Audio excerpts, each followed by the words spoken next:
Oui les amis, bonjour, j'espère que vous allez bien. Pour ma part, ça va. Il est pratiquement 4h32. Voilà, je parcourais mon téléphone que je suis tombé sur le message de ce frère qui a demandé de savoir est-ce que c'est possible d'avoir un approfondissement sur l'impact de Maurice Kamto sur les dernières élections en Côte d'Ivoire. Normalement, j'étais censé déjà me reposer, mais il me souvenait que j'avais lu ça quelque part. Alors, il fallait que je refouille dans les archives pour que je le retrouve parce que ça pouvait remettre en cause toute la crédibilité même de tout ce que j'ai l'habitude de dire ici sur TikTok, puisque j'avais révélé qu'il avait plaidé en faveur de la France contre Laurent Gbagbo qui se battait pour la libération de l'État de Côte d'Ivoire. Alors, je me suis entrepris de refouiller et je suis retombé sur la documentation. On va essayer de lire ensemble. Hein. Voilà, ça c'est pour que les gens se cultivent. Quand je vous dis souvent que ce monsieur est un infiltré, je n'ai rien de personnel contre lui, mais j'aime tellement le Cameroun que je ne peux pas accepter que, après que le président Biya ait fait un effort de sortir, de libérer le Cameroun politiquement en refusant de renouveler les accords coloniaux, qu'aux élections présidentielles, il y ait un Camerounais infiltré qui, parce qu'il veut se mettre président, est prêt à resservir la France. Alors, on va essayer de lire ensemble ce que j'ai découvert. Il existe une structure en France qu'on appelle Lysias Partners. C'est une société d'avocats. Elle existe en France. Le professeur Maurice Kamto est partenaire de cette société. Est-ce que vous comprenez? Il travaille là-bas. Mais il ne vous le dit pas. Il est également, en tout cas on va lire sa profession, hein, tout ce qu'il sait faire, parce que j'ai récupéré ça ici. Il est avocat au barreau de Paris, ne l'oubliez déjà pas. Alors on dit, Maurice Kamto appartient à cette société, donc à Lysias Partners. Il est agrégé en droit public, ancien ministre délégué à la justice au Cameroun, membre de la Société française, on dit bien Société française du droit international. On n'a pas dit société camerounaise, hein. Il est membre de la Société française du droit international. Celui-ci est camerounais seulement de sang, mais il est français de mentalité. Voilà, on dit il est également membre de la Commission de droit international des Nations Unies.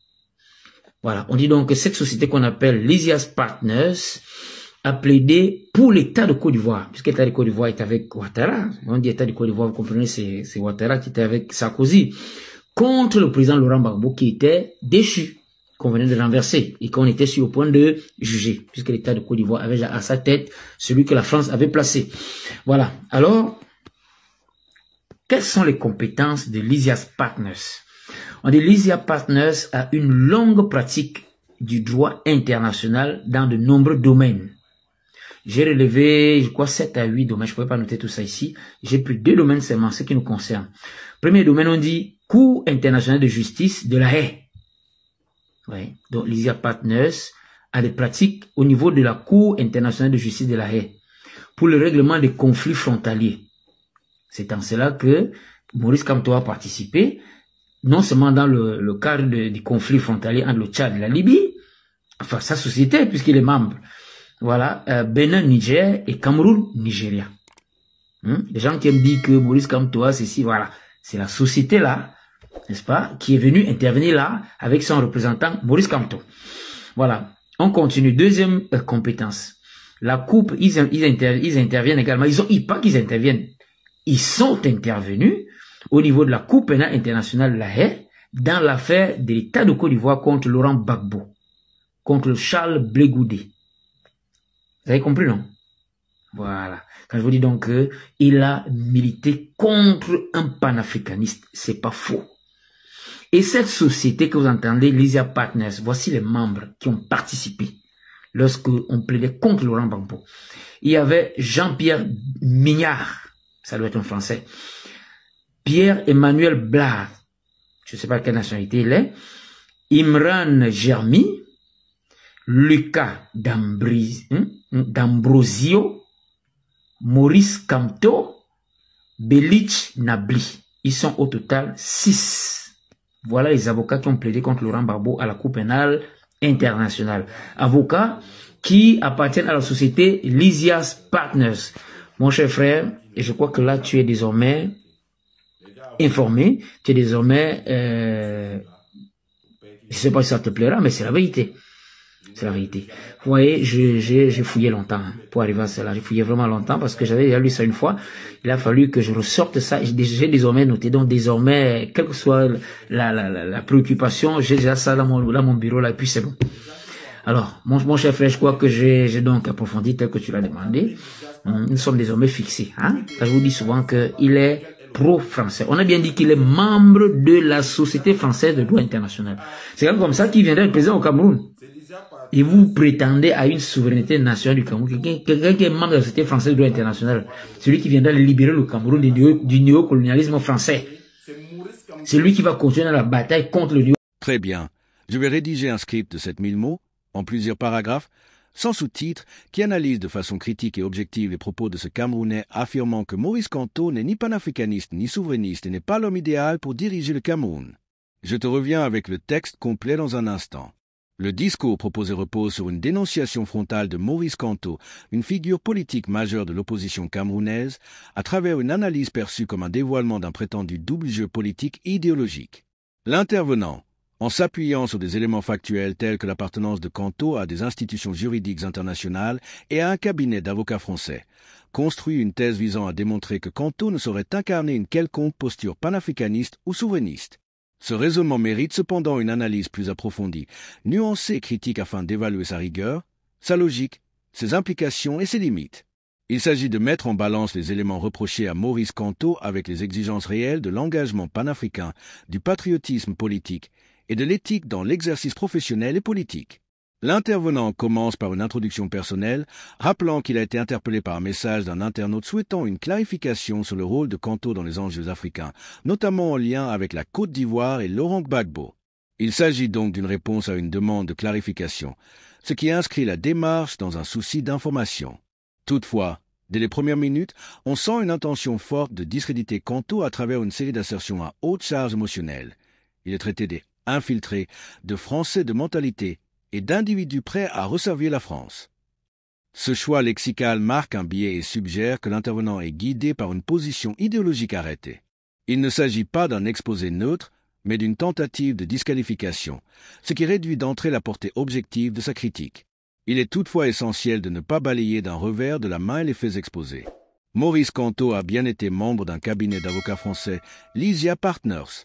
Il est également agrégé de droit public et a exercé des fonctions ministérielles au Cameroun.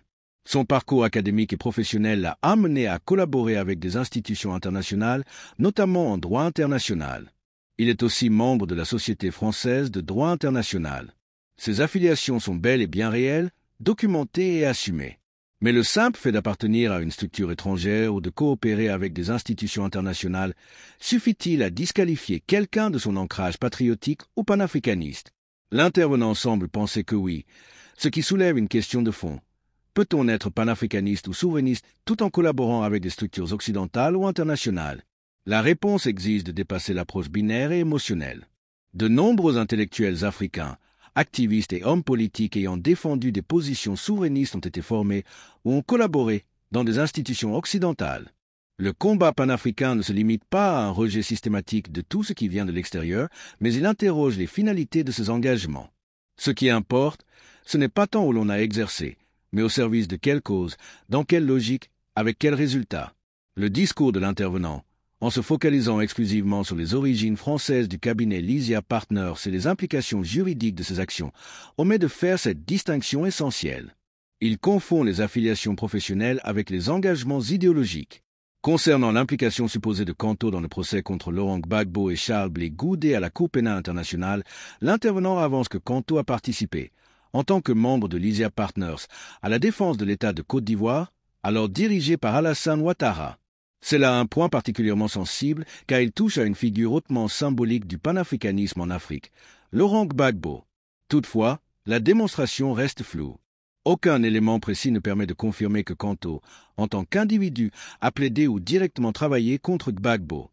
L'association entre Kamto et le cabinet Lysia Partners est utilisée ici comme preuve indirecte, ce qui est problématique sur le plan méthodologique. Être membre d'une structure ne signifie pas forcément participer à toutes ses affaires ou en partager toutes les orientations idéologiques. Il aurait été nécessaire que l'intervenant fournisse des preuves concrètes d'une prise de position active de Kanto contre Gbagbo. En l'absence de telles preuves, la charge est excessive et spéculative. De plus, dans les milieux juridiques internationaux, il n'est pas rare que des avocats prennent des dossiers sans forcément y souscrire idéologiquement, leur rôle étant d'assurer la défense ou la représentation selon les règles du droit. Accuser un avocat d'anti-panafricanisme sur la base de son implication indirecte dans une procédure contre une figure panafricaine revient à assimiler la profession d'avocat à une forme d'engagement politique systématique, ce qui est contestable. Ce raccourci illustre une méconnaissance des dynamiques juridiques et une instrumentalisation de la morale dans un champ qui repose sur la technicité du droit. L'intervenant insiste aussi sur le fait que Maurice Kanto est membre de la Société française de droit international et non d'une quelconque société africaine ou camerounaise du droit international. Cela est présenté comme une trahison implicite. Mais ces critiques omettent de prendre en compte l'état embryonnaire, voire inexistant, de nombreuses structures juridiques panafricaines, ce qui pousse les intellectuels africains à s'inscrire dans les cadres disponibles pour faire avancer leur carrière ou leur recherche. Une fois de plus, c'est l'utilisation qui est faite de ces connaissances ou de ces positions qui permet de juger de l'alignement souverainiste ou non. Reprocher à Kanto une appartenance à une institution française revient à faire abstraction de l'universalité du droit et de la nécessité pour les juristes africains d'être présents dans ces instances pour justement porter un regard africain sur les enjeux internationaux. La figure de Maurice Kanto cristallise une tension entre l'expertise technocratique et la revendication identitaire ou idéologique. Pour certains, il incarne une élite déconnectée des réalités populaires, trop proche des normes occidentales. Pour d'autres, il est le symbole d'un savoir maîtrisé, capable de rééquilibrer le rapport de force à l'international. L'intervenant choisit clairement le premier camp, celui de la suspicion envers toute élite ayant fréquenté les circuits internationaux. Ce rejet est compréhensible dans le contexte d'un néocolonialisme encore actif en Afrique, mais il doit être manié avec prudence pour ne pas basculer dans l'essentialisme ou la xénophobie intellectuelle. Le patriotisme ne saurait se résumer à un rejet de la formation ou de l'expérience internationale, surtout si ces outils peuvent être mis au service du pays. Enfin, il est nécessaire de questionner l'idée selon laquelle Maurice Kanto ne serait pas l'homme idéal pour diriger le Cameroun. Cette affirmation est grave, mais elle est avancée sans que ne soient explorées les alternatives, les critères d'un tel idéal ou les exigences réelles de la gouvernance au Cameroun. Le jugement semble basé sur une disqualification morale, là où il aurait fallu une évaluation programmatique. On ne nous dit pas ce que Kanto propose, ce qu'il a fait, ce qu'il défend, mais uniquement ce qu'il est supposé incarner par ses affiliations. C'est une approche réductrice et insuffisante. Il aurait été plus pertinent d'analyser le discours politique de Kanto, ses propositions sur la réforme des institutions, la lutte contre la corruption, l'amélioration des conditions sociales, l'intégration africaine, la refondation de la politique extérieure camerounaise. Ce sont ces éléments qui permettent de juger de la cohérence d'un engagement souverainiste. De même, une confrontation avec les actes des autres figures de l'opposition ou du pouvoir aurait permis de relativiser ou de confirmer certaines critiques. Au terme de cette analyse, on peut dire que le discours de l'intervenant, bien qu'alimenté par une volonté sincère de défendre la souveraineté du Cameroun, pêche par son approche unilatérale, son manque de nuances et ses raccourcis méthodologiques. Il s'appuie sur des faits réels, mais les interprète selon une grille idéologique rigide, sans mise en contexte ni contrepoids argumentatif. Il réduit la complexité d'un parcours politique à des affiliations professionnelles, sans prendre en compte les actions concrètes ni les intentions exprimées. Ce type de critique, pour être utile au débat démocratique, doit être approfondi, documenté et confronté à une pluralité de perspectives. Il est légitime de poser des questions sur les liens entre les élites africaines et les anciennes puissances coloniales. Il est légitime de s'interroger sur les appartenances, les loyautés, les intérêts croisés. Mais ces questions doivent être posées avec rigueur, honnêteté intellectuelle et dans un cadre de dialogue critique. Sinon, elles se transforment en accusations gratuites qui desserrent la cause même de la souveraineté qu'elles prétendent défendre. Maurice Kanto, comme tout homme politique, mérite d'être jugé sur l'ensemble de son œuvre, ses choix, ses paroles, ses alliances, et non sur une lecture partielle et orientée de son parcours professionnel. Le Cameroun a besoin d'un débat politique exigeant, non d'une chasse aux sorcières déguisée en éveil patriotique.